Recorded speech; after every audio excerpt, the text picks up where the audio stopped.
अस्सलाम वालेकुम, मैं हूं कार बगा और आप देख रहे हैं मेरा फेसबुक और YouTube channel. Bahawalpur Islamia university का स्कैंडल सामने आया। स्कैंडल इंतहाई दर्दनाक था, इंतहाई शर्मनाक था और उस स्कैंडल पर पाकिस्तान के तकरीबन हर मकतबा फिक्र से ताल्लुक रखने वाले इंसान ने बात की, बोला और उस पर अपनी राय दी। मगर सवाल ये पैदा होता है कि क्या ये स्कैंडल खत्म हो गया? क्या एक स्कैंडल में छुपे पिछले किरदारों को अगर पकड़ लिया है तो मामला खत्म हो गया? क्या सिर्फ इस्लामिया यूनिवर्सिटी बहावलपुर में ये सब कुछ हो रहा था या पाकिस्तान के दीगर तालीमी अदारों की भी तहकीकात होनी चाहिए? यकीन करें, मैं बहुत से तालीमी अदारों को जानता हूँ, बहुत से केसेस पर मैंने खुद काम किया है। पाकिस्तान के तालीमी अदारों में सबसे ज़्यादा जिनसियत बेची जाती है, सबसे ज़्यादा हवस का सौदा किया जाता है और सबसे ज़्यादा ब्लैकमेलिंग पाकिस्तान के तालीमी अदारों में की जाती है। मैं खुद यूनिवर्सिटी में पढ़ा हूँ, मैंने खुद बहुत से लोगों से बात की, मैं बहुत सी लड़कियों को जानता हूँ, मैं खुद बहुत से केसेस का आई विटनेस हूँ। मैंने बहुत से केसेस पर काम किए हैं, बहुत सी ट्रेनिंग वर्कशॉप्स ली हैं और एंड जाके इसी बात पे हुआ है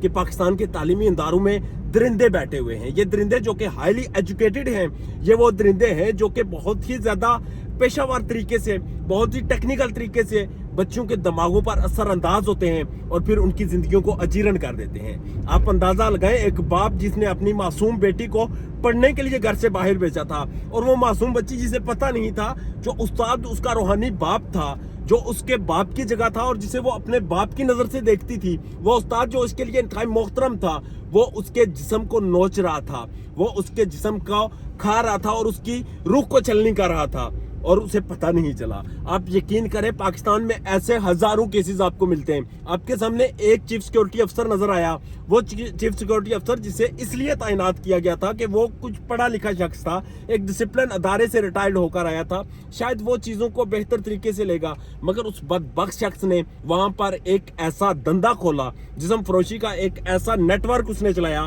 कि जिसमें मुतअद्दिद प्रोफेसर इन्वॉल्व थे। वो जिनसी अद्वियात बेचता था, वो वहाँ पर लड़कियों की वीडियोस बनाकर उनकी खुफिया रिकॉर्डिंग करके उन्हें ब्लैकमेल करता था और ये सारा कुछ इस्लामी जमहूरिया पाकिस्तान में हो रहा था। ये इंतहाई अफसोसनाक चीज़ें सिर्फ इसलिए हो रही थी क्योंकि हमारा अपने बच्चों के साथ गैप होता है। वालिदैन अपने बच्चों को प्रेशराइज कर देते हैं, आपने अदारों में जाना है, आपने पढ़ना है, आपने डिग्रियां लेनी है, आपने नंबर लेने, और बच्चों को फ्रस्ट्रेट कर देते हैं और बच्चे फ्रस्ट्रेशन में आकर फिर उन्हें जहां पर कोई सहारा मिलता है उस सहारे को वो थाम लेते हैं, उस हाथ को वो पकड़ लेते हैं और फिर वो